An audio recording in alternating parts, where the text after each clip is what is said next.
The Nexus Prime Colosseum stood as a testament to what happened when you gave a galaxy full of apex predators too much time, too much technology, and an unfortunate fondness for spectacle. Carved from a single asteroid and suspended in the gravitational sweet spot between 3 stars, the arena could house roughly 2 million beings who had traveled from across the known systems for one simple pleasure: watching other beings tear each other apart with style. The hegemony, in its infinite wisdom and questionable taste, had decided that the best way to maintain peace among dozens of warrior species was to give them a place to work out their aggressive tendencies without starting interstellar wars. The solution was elegant in its brutality: the annual Apex Predator Championships, where each species could send their finest killers to determine territorial rights, trade agreements and bragging rights for the next galactic cycle. It was, according to the tourism board, the greatest show in the galaxy. According to anyone with functioning brain cells, it was barely controlled chaos with premium seating. The arena itself defied several laws of physics and at least one treaty regarding architectural good taste. Transparent aluminum walls rose in impossible spirals, offering perfect sight lines from every angle while containing whatever delightful carnage unfolded below. The fighting pit stretched across an area roughly the size of a small city, equipped with variable terrain generators that could simulate everything from volcanic hellscapes to frozen tundras at the press of a button. Climate controls ensured that beings from methane-breathing Zephyrians to silicon-based crystallites could all enjoy watching their champions disembowel the competition in comfort. The crowd was a fascinating study in controlled hostility. Massive Thoraxian warriors, each standing 12 feet tall and sporting natural armor that could deflect plasma bolts, sat surprisingly peacefully next to delicate ethereal collective representatives whose bodies existed in 7 dimensions simultaneously. The Kryllian delegation occupied an entire section, their chittering battle songs echoing through the arena as they celebrated their champion's inevitable victory. Banking consortium representatives calculated odds with mechanical precision, while warrior poets from the Savage Rim composed victory ballads in languages that could literally wound lesser species. Every species present had earned their place through conquest, cunning, or sheer bloody-minded persistence. Every species had clawed their way to the top of their respective food chains through millions of years of evolution that favored the strong, the fast, and the clever. Every species without exception was a certified apex predator. Well, almost every species. The human delegation occupied exactly 3 seats in the nosebleed section, which was generous considering Earth had been liberated by the hegemony barely 2 cycles ago. The liberation had been disappointingly bloodless, mostly because humanity had taken one look at the combined fleets of 47 warrior species and promptly surrendered with the kind of enthusiastic cooperation usually reserved for tax audit. The hegemony had been genuinely puzzled by this response, having expected at least token resistance from what their preliminary surveys had classified as the dominant species of a Class M world. Instead, they found bipedal mammals with no natural weapons, no armor plating, no redundant organ systems, and an alarming tendency to kill each other over resources they could easily share. Humanity's greatest military achievement appeared to be developing increasingly creative ways to eliminate their own species, which was impressive in its dedication but hardly qualified them as apex predators by galactic standards, which made the human diplomats' insistence on entering a representative in the championships absolutely hilarious. The request had circulated through hegemony bureaucracy like a particularly amusing virus. Species representatives who hadn't laughed in centuries found themselves wheezing with mirth at the image of a soft, pink, fangless human facing off against millennia-tested killers. The Kryllian delegation had laughed so hard that 3 of them molted prematurely. Even the usually stoic ethereal collective had managed what passed for chuckling in their dimensional frequency range. The betting pools had initially refused to set odds, not out of respect but because bookmakers couldn't figure out how to calculate chances of survival measured in seconds rather than minutes. Eventually, entrepreneurial Nexus natives had set up novelty wagers. Would the human last longer than it took for the arena's medical sensors to register life signs? Would their champion actually make it to the fighting pit before suffering a panic-induced cardiac episode? The current favorite bet was whether the human would attempt to surrender in a language anyone else understood. General Vex'thul, the Kryllian Empire's contribution to this cycle's entertainment, had expressed mild disappointment at being scheduled to face such an anticlimactic opponent. Standing 9 feet of chitinous death with 4 arms ending in razor-sharp talons, the general had compiled a record that read like a guided tour through galactic nightmares, and a collection of trophy skulls that included representatives from 36 different species. His fighting style was legendary for its efficiency. Kryllians had evolved from ambush predators on a world where hesitation meant becoming something else's dinner, and the general embodied millions of years of natural selection refined into a perfect killing machine. His victories typically lasted just long enough for spectators to appreciate the artistry involved before the inevitable conclusion. The general had specifically requested that his bout with the human be scheduled early in the tournament, not wanting such a brief encounter to anticlimactically end what promised to be an excellent day of violence. It was the sort of professional courtesy that had made him popular with arena management and spectators alike. As the massive crowd settled into their seats and the arena's atmosphere processes hummed to life, adjusting conditions for optimal viewing pleasure, the general consensus was clear. This would be the most expensive comedy show in galactic history. 2 million beings representing the finest warrior traditions in known space had gathered to watch what amounted to an elaborate execution.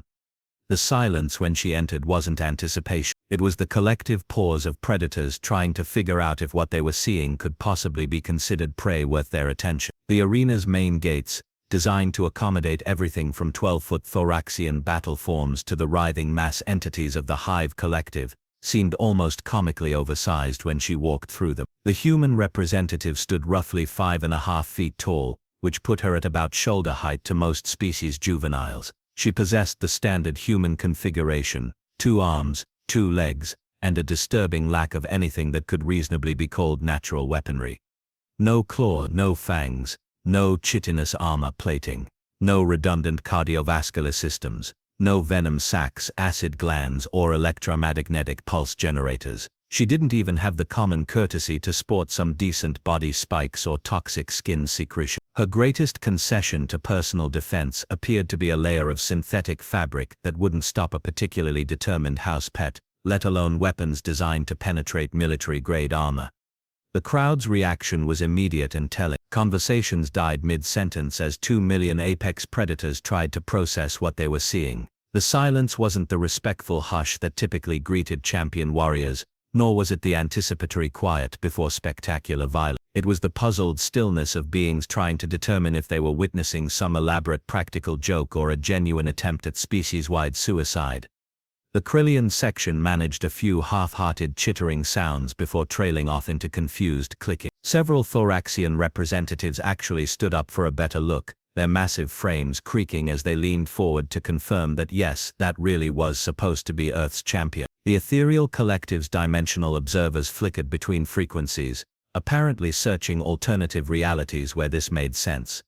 In the luxury boxes, planetary governors who had conquered star systems found themselves at a complete loss for words. Military advisors who had calculated the destruction of entire worlds pulled out portable computing devices to run threat assessments and kept getting error messages. The arena's own security systems performed 3 separate scans, unable to classify the human as either combatant or spectator based on standard threat parameters. She walked across the fighting pit with the kind of casual stride usually reserved for pleasant afternoon strolls, seemingly oblivious to the fact that she was entering a space specifically designed for lethal combat. Her movement patterns registered as completely non-threatening to every predator instinct in the building, which was somehow more unnerving than an obvious challenge would have been. Apex predators understood aggression, fear, territorial displays, and submission ritual. They did not understand whatever this was.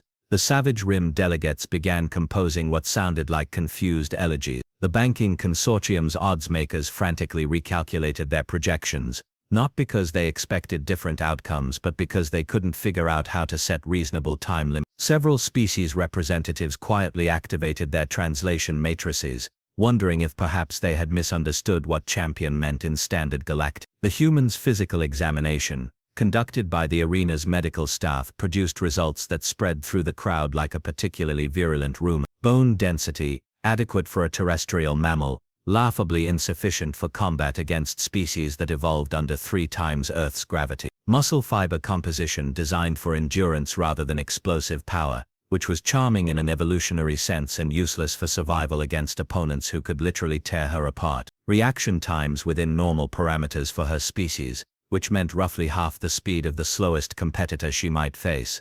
The medical scan's most disturbing finding was the complete absence of any apparent combat modification. Every other species had spent millennia developing natural weapons, armor, or specialized combat adaptations. Humans appeared to have evolved for, well, no one was quite sure what they had evolved for, but it certainly wasn't fighting. The pre-combat ritual period provided even more entertainment value.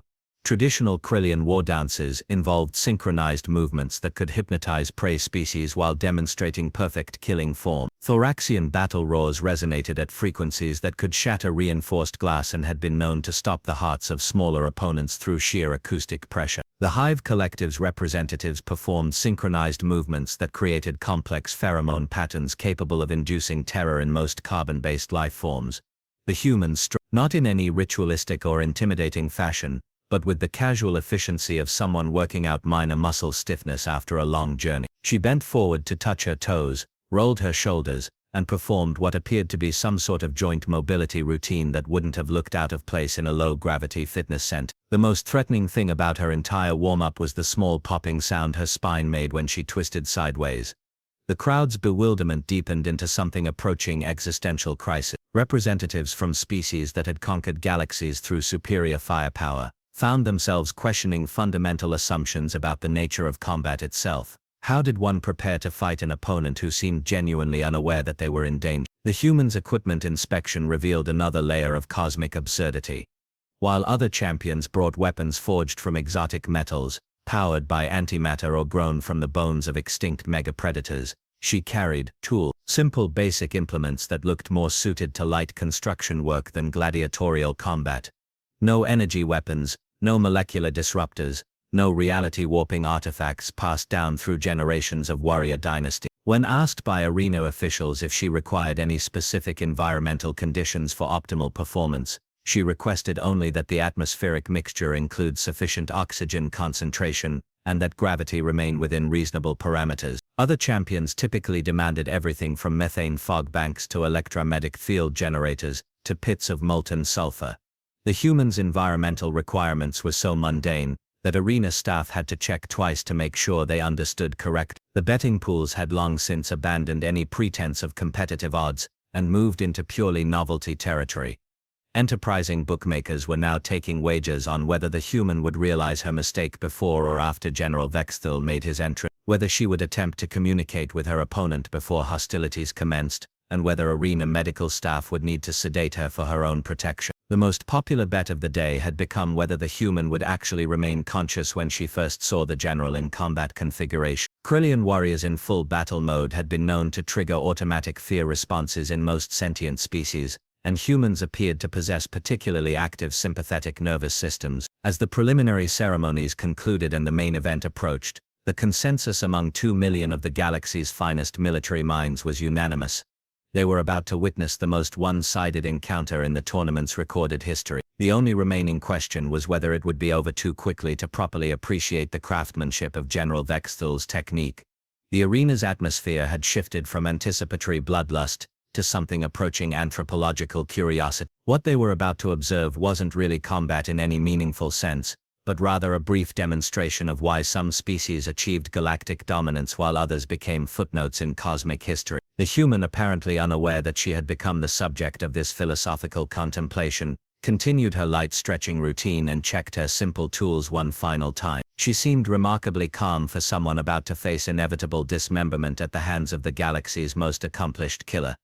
Which everyone agreed was probably for the best. General Vex'thul's entrance was everything the crowd had come to expect from 900 years of Kryllian theatrical tradition. The arena's environmental systems shifted to accommodate his preferred atmospheric pressure, while spotlights tracked his movement through the competitor's tunnel. His forearms moved in perfect synchronization, each ending in talons that could punch through starship hull plating. The chitinous plates covering his body had been polished to a mirror finish that reflected the arena lights in patterns designed to hypnotize prey species. His mandibles clicked in the traditional pre-hunt rhythm that had terrified civilizations for millennia.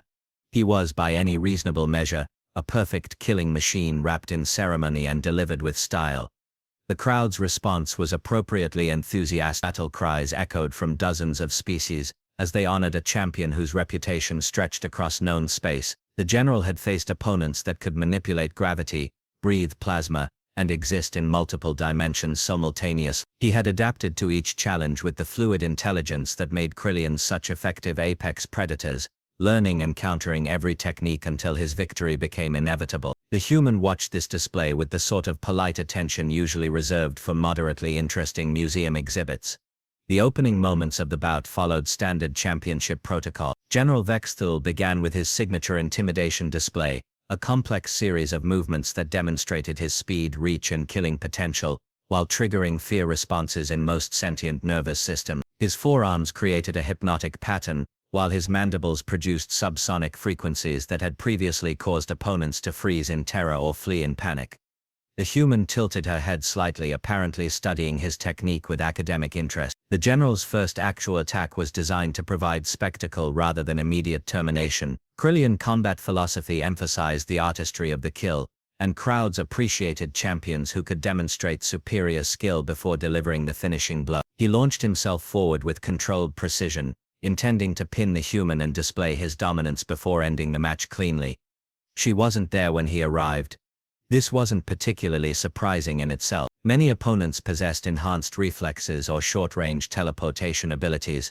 What was unusual was the human's movement pattern, which didn't correspond to any known evasion technique in the hegemony's extensive combat databases. She had simply stepped aside with the casual efficiency of someone avoiding a mild inconvenience, like sidestepping a puddle or dodging a slow-moving maintenance drone. The general's second attack demonstrated why he had remained undefeated for 8 centuries. Instead of committing to another elaborate assault, he flowed directly into a close-quarters engagement, using all forearms to create an inescapable web of strikes that could adapt to any defensive response. This technique had defeated opponents who could phase through solid matter, and others who possessed precognitive abilities. The human picked up a small piece of debris from the arena floor and threw it at his primary visual sensor. The projectile was completely inadequate by combat standards. It possessed no explosive properties, no molecular disruption capability, and insufficient mass to cause meaningful damage to Kryllian armor plating. Under normal circumstances, the general's defensive systems would have automatically intercepted or deflected such a trivial threat without conscious thought. Instead, the debris struck exactly at the moment when his complex attack pattern required split-second timing adjustment. The minor visual disruption caused a microscopic hesitation in his coordination, which created a tiny gap in his otherwise perfect technique. The human stepped through this gap with the same casual efficiency she had demonstrated earlier, except now she was holding one of her simple tools, and the general was discovering that Kryllian anatomy had a very specific vulnerability that none of his previous opponents had been positioned to exploit. The crowd's confused murmur died as the implications registered. The general, legendary for his adaptability and tactical intelligence, had just been outmaneuvered by an opponent who appeared to be making up her strategy as she went along. More disturbing, she had done it using principles that didn't appear in any known combat manual or strategic data. The general's response demonstrated why he had earned his reputation. Rather than allowing confusion to compromise his effectiveness, he immediately shifted to pure aggression mode, abandoning artistry in favor of overwhelming force. His forearms moved in patterns designed to create unavoidable kill zones, while his armored body provided mobile cover that could deflect most weapons. The human began using the arena itself as her ally in ways that hadn't occurred to previous opponents. She disappeared behind terrain features that other champions had treated as obstacles, emerged from angles that geometry suggested should be impossible, and somehow managed to remain just beyond the general's reach while staying close enough to threaten his increasingly exposed flank. What was happening wasn't really combat in any recognizable sense. The general was performing exactly as his training, experience, and instincts dictated. He was executing techniques that had proven successful against the finest warriors of 47 different species. His movements remained flawless, his tactical decisions sound, and his killing intent perfectly focused. The human was doing something else entirely. She fought as if the rules that governed every other apex predator simply didn't apply to her species. Where other champions relied on superior physical capabilities, advanced technology, or specialized evolutionary adaptations, She appeared to be operating on principles that the galaxy's finest military minds couldn't identify or counter. Her approach wasn't superior in any measurable way, it was simply completely different. The turning point came when the general attempted his finishing technique, a four-armed grapple that had never failed to immobilize opponents regardless of their size, strength or defensive capability. The move required precise coordination, and left him momentarily committed to a specific position, but the payoff was invariably decisive. The human did something that violated several established principles of physics, biology and common sense. Instead of attempting to escape or counter the grapple, she somehow managed to turn the general's momentum against him while simultaneously targeting the one structural weakness in Kryllian physiology that 8 centuries of opponents had never discovered, either because they lacked the necessary anatomical knowledge, or because they couldn't achieve the precise positioning required to exploit it. The silence that had begun with confusion deepened into something approaching reverence, as 2 million apex predators watched their assumptions about the nature of combat dissolve in real time. The general, whose reputation had been built on adapting to any challenge, found himself facing an opponent who didn't operate according to any framework he could understand or counter. The kill, when it came, was swift and efficient, in a way that owed nothing to traditional technique and everything to a kind of pragmatic creativity that the galaxy's warrior cultures had apparently never developed. The human didn't defeat General Vex'thul through superior strength, speed or weaponry. She simply approached the problem of combat from a direction that 900 years of Kryllian military evolution hadn't prepared him to defend against. The arena's medical sensors registered the general's termination with the sort of clinical precision that electronic systems brought to momentous occasions. Cause of death: structural failure of primary neural pathways due to targeted application of leverage and anatomical knowledge. Duration of engagement 4 minutes and 37 seconds. Time required for the crowd to process what they had witnessed, considerably longer. The human stood over the general's motionless form, breathing only slightly harder than she had during her pre-combat stretching routine. She appeared neither triumphant nor particularly surprised by the outcome, suggesting that what had just shattered galactic assumptions about the nature of warfare had been, from her perspective, a relatively straightforward problem-solving exercise, which was, everyone was beginning to realize, possibly the most terrifying thing of all. The silence that followed the general's death possessed a quality that arena acoustics engineers had never accounted for in their design. It wasn't the stunned quiet after a particularly spectacular finish, nor the respectful hush that accompanied a champion's final moment. This was the sound of 2 million apex predators, simultaneously questioning every assumption they had made about the fundamental nature of existence. The human, apparently oblivious to having just rewritten galactic military theory, bent down and efficiently separated General Vex'thul's head from his body with one of her simple tools. Tournament regulations required champions to claim trophies from defeated opponents, but most species treated this as ceremonial formality. The human approached it with the same pragmatic directness she had brought to the actual combat, completing the task with workmanlike efficiency that somehow made it more unsettling than the elaborate rituals other champions preferred. She straightened, tucked the tool back into her equipment belt, and began walking toward the arena exit with the general's head tucked casually under one arm. Her pace remained the same unhurried stride she had maintained throughout the entire encounter, as if she had just completed a mildly interesting training exercise rather than eliminating the most feared warrior in known space. The crowd's reaction, when it finally came, defied every precedent in championship history. Instead of cheers, battle cries, or ritual acknowledgments of superior combat prowess, a vast murmur began spreading through the stands as representatives from 47 warrior species tried to process the implications of what they had witnessed. The Thoraxian delegation was performing emergency tactical assessments, their military computers working overtime to analyze human combat capabilities based on this single data point. The results kept coming back with error messages, not because the computers couldn't function, but because the analytical frameworks they used to evaluate threats had no parameters for what they had just observed. The Kryllian section had fallen into complete silence, their traditional battle songs replaced by the kind of introspective clicking that usually accompanied deep philosophical contemplation. 8 centuries of military doctrine had just been rendered obsolete by a species they had dismissed as prey animals barely worth cataloging. The ethereal collective's dimensional observers were flickering between frequencies with increasing agitation, apparently searching through alternate realities to find one where their predictive models made sense. Several banking consortium representatives, had quietly begun recalculating humanity's credit rating and resource allocation priorities, because species that could produce warriors capable of defeating General Vex'thul probably deserved more respectful interest. The arena's medical staff, trained to handle casualties from the galaxy's most creative methods of inflicting damage, found themselves studying the general's remains with professional fascination. The killing technique appeared to exploit a vulnerability in Kryllian neurophysiology that their medical databases hadn't even identified as theoretically possible. The precision required suggested anatomical knowledge that went far beyond what preliminary surveys had indicated about human scientific capabilities. More disturbing was the growing realization that the human's victory hadn't been a fluke or the result of some secret technological advantage. She had defeated the general using nothing more than basic tools, environmental awareness, and a completely alien approach to problem solving that had apparently never occurred to any of the galaxy's military strategists. The political implications were spreading through government observers, faster than quantum communication networks could carry them.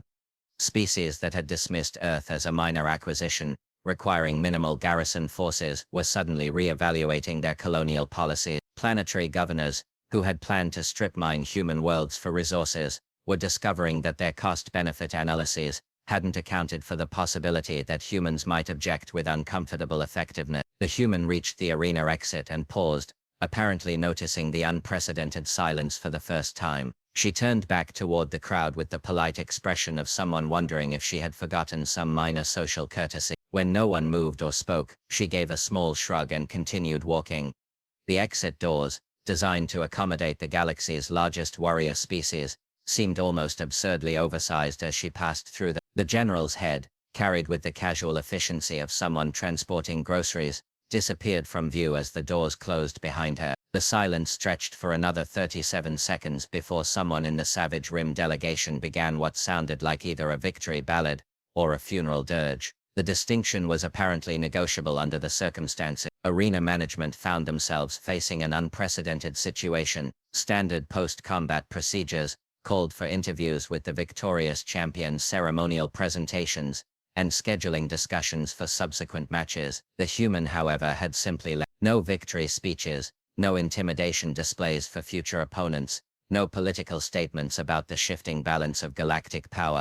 She had treated the entire encounter as if it were a job that needed doing, completed it with professional competence, and moved on to whatever came next on her schedule. The betting pools had long since suspended operations, not because anyone was refusing to pay out, but because the bookmakers couldn't figure out how to calculate winnings when the fundamental assumptions underlying their odds had proven to be complete fiction. Several major gambling syndicates were quietly hiring xenobiologists to conduct emergency assessments of human capabilities before accepting any future wagers involving Earth's representatives. The tournament's remaining schedule had become a secondary concern as species representatives began urgent consultations with their respective governments. Military advisors who had spent centuries perfecting strategies based on known combat principles were discovering that their expertise might be considerably less valuable than previously assumed. The human diplomatic delegation, still occupying their 3 seats in the nosebleed section,